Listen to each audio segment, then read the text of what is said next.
Okay. So, really, that much longer? No, I mean, thank you.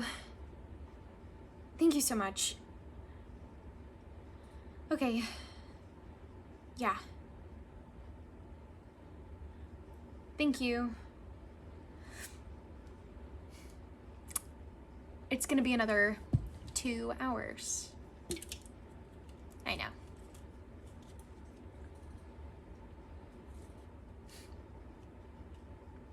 Well, I guess it's my fault.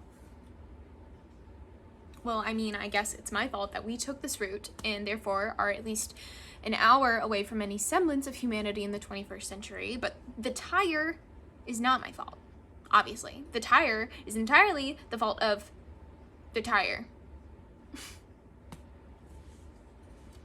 I don't know what else to say. I mean, who can you even blame in this situation?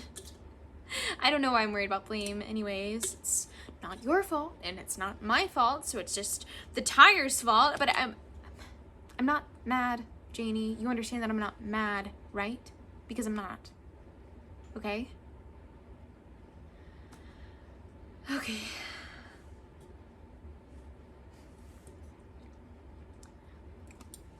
Sorry, I just get worried sometimes about being blamed for things when...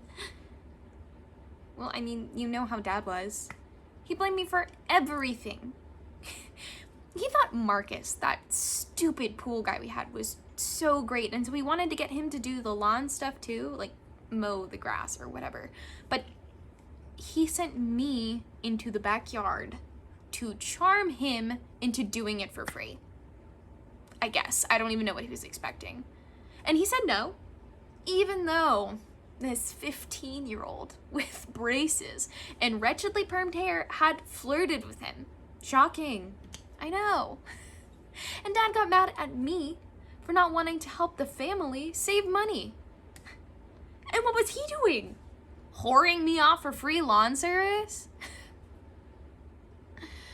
Whatever.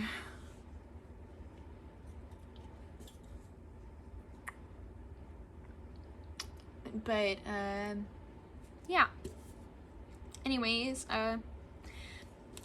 sometimes I just feel like people are upset with me for the most asinine things, or blaming me for things I can't control, or whatever, but this isn't my fault. It's nobody's fault. I mean, I didn't want to drive across the country. That was your idea, Janie. This entire sister trip was your idea, Janie. So, if any fingers are going to be pointed... No, I'm playing.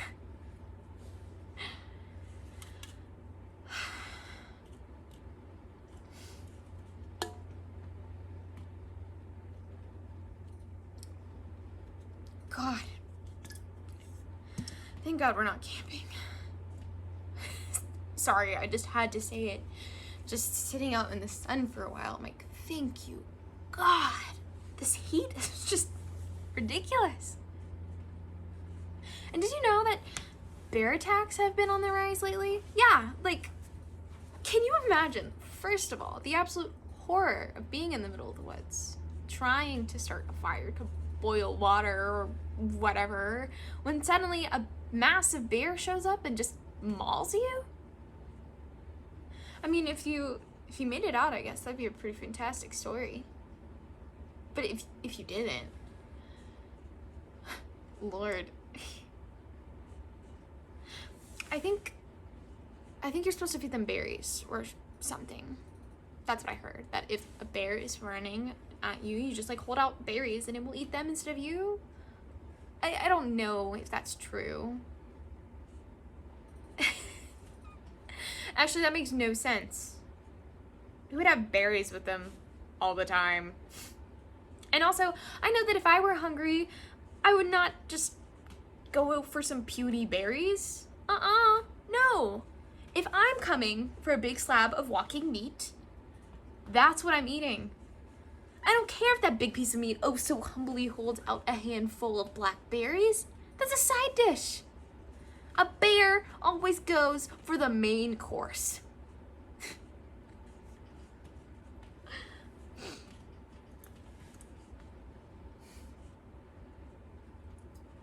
Are there even bears in this part of the country?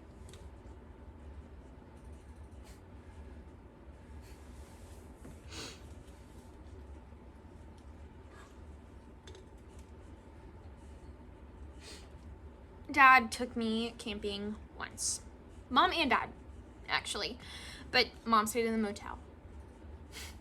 So to save you from having a raging meltdown, we lied to you and told you that I had to go on a field trip in the middle of summer, and so you stayed with Grandma.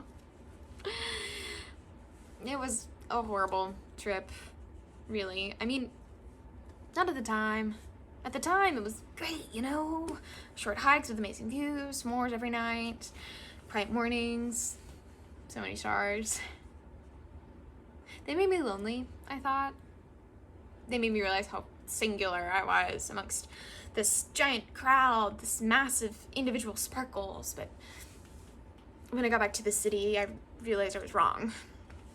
I felt much more lonely when the sky looked empty.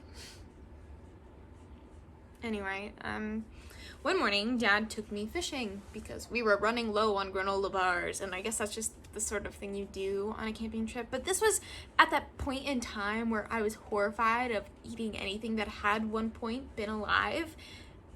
But when he pulled one out, he knew that, and he wrangled it off the hook, and he held it right in front of me, and he said, "Nellie, do you want to eat this?"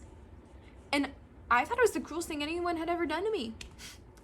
I watched that fish squirming in his hands, gasping and dying in front of me, its translucent tail just jerking back and forth with such violence. I thought it was going to whack itself in the face and somehow just fall to freedom. But Dad's grip was strong. It's just such a tight grip. And I stared at him and I told him, "No, I don't want to eat that fish." And he threw it back in the water. And I learned everything I needed to know.